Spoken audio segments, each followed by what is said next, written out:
Welcome back, it's me, Lou. I'm here for another action figure review and unboxing. Today, we are looking at this. It comes from the Snake Eyes G.I. Joe Origins live action film. We have the G.I. Joe Classified Series Akiko. So, if you've seen the live action film, you'll remember Akiko as being, I think she was the head of security for the Arashi Kage clan, which is the clan that Storm Shadow and Snake Eyes belong to. So yeah, this is a very cool action figure. I found this at my local Target, maybe like a week or 2 weeks ago. It's just now that I'm getting around to reviewing it. My review pile's been piling up, so I thought I'd review this now rather than later. And here we are. So like most of the classified series figures for the movie, the package, it's a lot darker. It's like black and gray. Really cool illustration of the character here. On the side of the spine, we get a nice character portrait. Lovely art style. It's really cool how they kind of have like a dragon, over it, and it kind of overlaps, wraps around the corner of the box. That's really neat. And on the other side, we get her perks and abilities. You can decipher these on the G.I. Joe website. And on the back, the promotional image of Snake Eyes for the movie. Again, I would have appreciated it if they just give us a bio of the character and a description of the movie. But this is all that they give us. And let's take a look at the figure.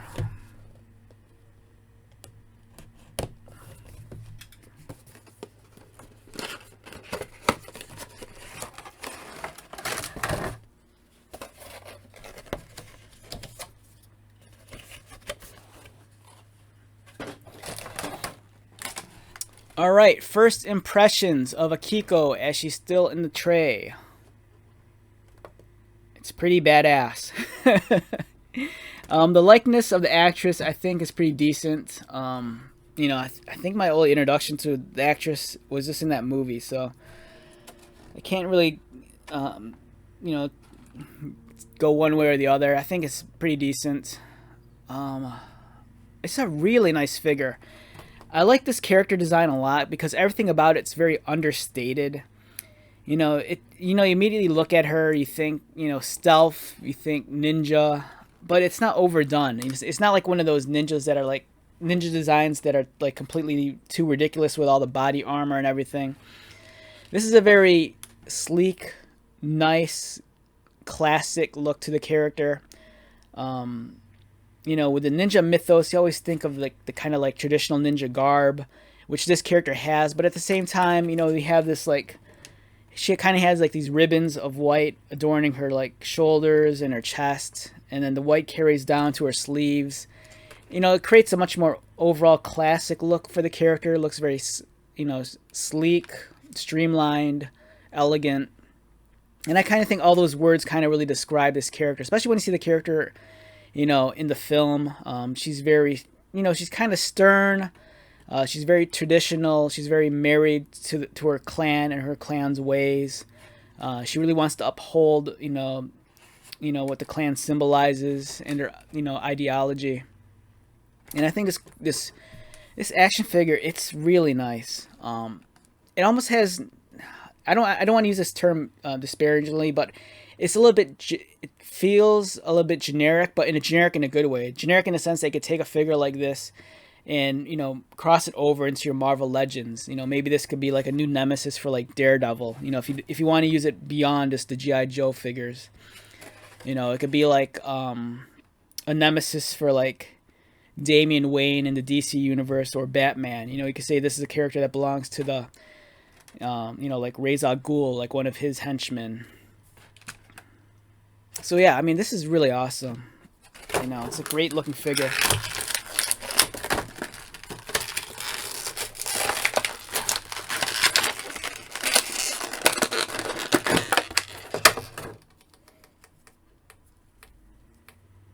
Alright, so in terms of her accessories, I don't want to remove them from the tray because, in all honesty, I'm lazy. I don't want to remove them. But if you look at the tray, she comes with 3 different accessories.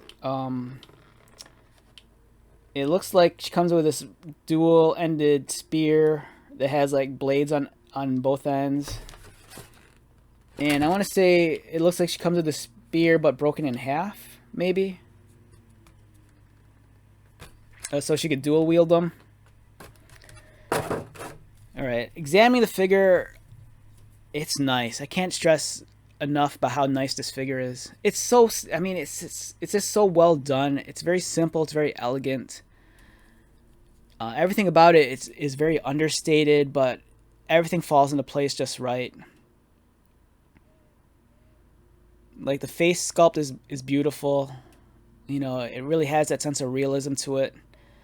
The sculpting of the hair is great. The overall character silhouette, it just feels very tight and concise. Everything just pulls together in really nicely. I mean, just look at that. You know, she doesn't have to be posed in crazy ways to get like a lot of presence out of this this figure.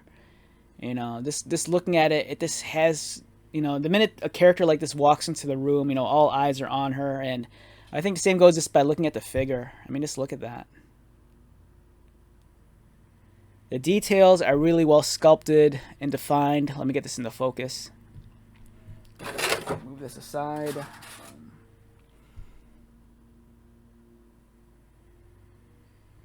Yeah, there we go. Yeah, I mean, just look at the detail. Like on her belt. Nice sculpting on there. I love the combination of the color scheme too. Like the white against the black. But it's not going to show on camera, but it's a slightly off-white, maybe like a cream white. But look at that detail. The sculpting's really great. And the uniform is just awesome.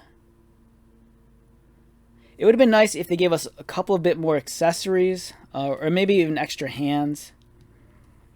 Oh, one interesting detail is that, so this character, she has high heels, but more specifically, she's wearing stilettoed heels.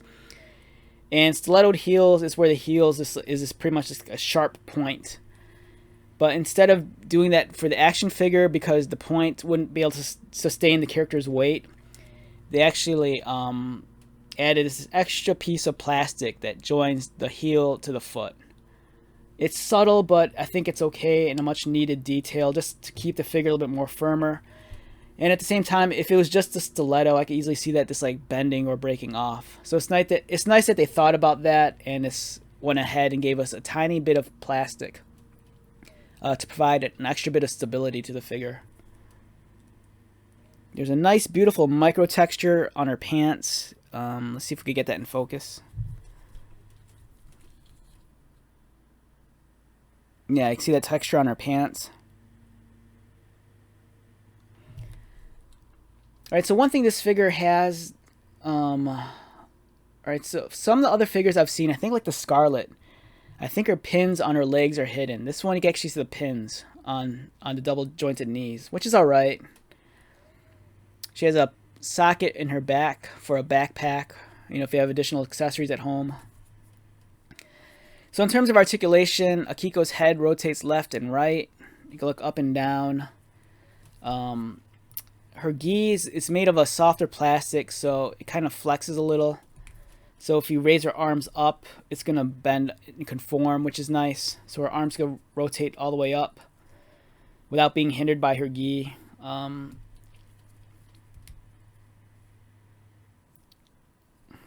She has no bicep swivel, but her elbows bend. And she has a bicep swivel. I mean, she has an elbow swivel. So you can bend her elbows and they swivel. Alright, so one elbow seems a little bit tighter than the other. Let me see if I can fix that. There we go. Wrist articulation goes up and down on both hands. It's a little bit hindered because of the cuffs on her sleeve. So when you try to go up, it kind of hits the cuff of her sleeve a little. In terms of like torso articulation. There's an ab crunch. I don't think there's a waist swivel. So you're going to have to make do with rotating her below her breast line and at the top of her abdomen. But her ab crunch, it doesn't want to crunch forward. It just wants to move back. And now that I moved it back, it doesn't want to move back forward. So yeah, so that's one fault I'm finding in the figure, is that for an ab crunch, she won't crunch forward at all. It's like I think the plastics are hitting each other, but she will arch back like that. But yeah, it's kind of unfortunate I can't get her to crunch forward. In terms of her leg articulation, she can kick up.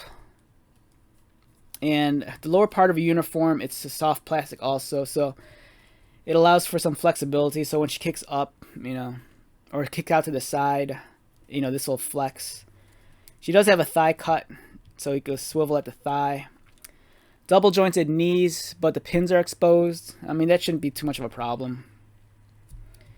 Ankle articulation. Does she have?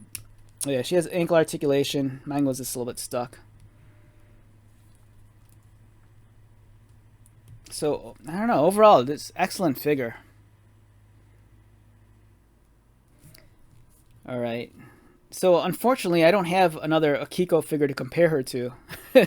I'm not sure if she was an original character created for the film, or if she's a character from the original OG toy line that I might not be familiar with, or if she was a character that was pulled from the comic books and brought to life on the big screen. I'm not sure. If you have any background information on the Akiko character, just leave it in the comments below. Alright, let me grab another Classified Series figure real quick, just so we can compare the height.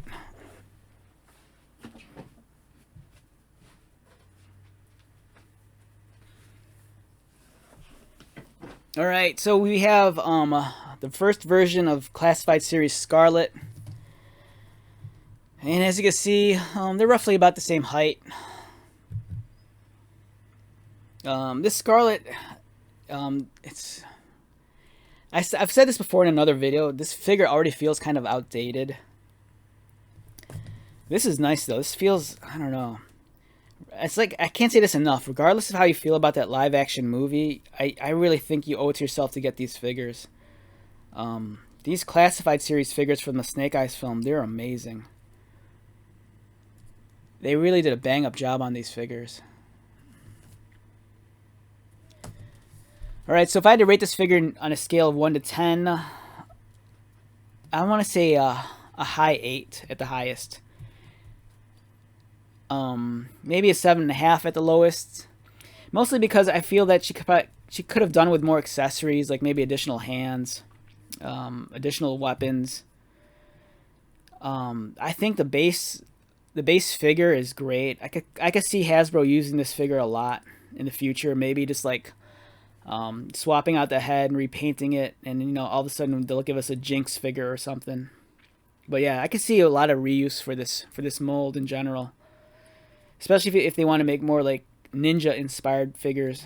This is a great base body. So yeah, this is definitely worth the purchase. So, if you see it, just grab it. Alright, so let's wrap this video up. Once again, my name is Lou. If you're new to my channel, welcome. If you are a returning subscriber or viewer, thank you so much for your likes, comments, and support. I greatly appreciate it. It's a great time to be a G.I. Joe fan. If you grew up in the 80s, or even during the 90s with some of the other series like G.I. Joe Extreme or whatever, they're giving, the amount of toys they're giving us, it's not necessarily plentiful, but what they are giving us is very quality. I kind of do wish that the distribution of the toys was a little bit better, because right now the only toys I'm seeing is this Flint, Lady Jane, Cobra Commander. It's unfortunate that, I can't find more of the figures on shelves, and the online experience isn't always pleasant trying to pre-order some of these. But regardless of that, the product Hasbro is putting out is very quality. It's very premium.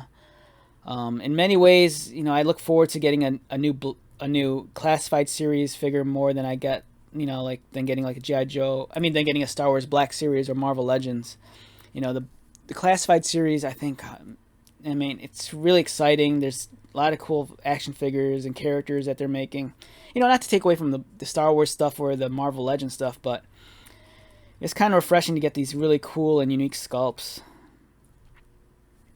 Okay, so until the next video, be safe, take care of yourself, buy lots of toys, and just enjoy your life.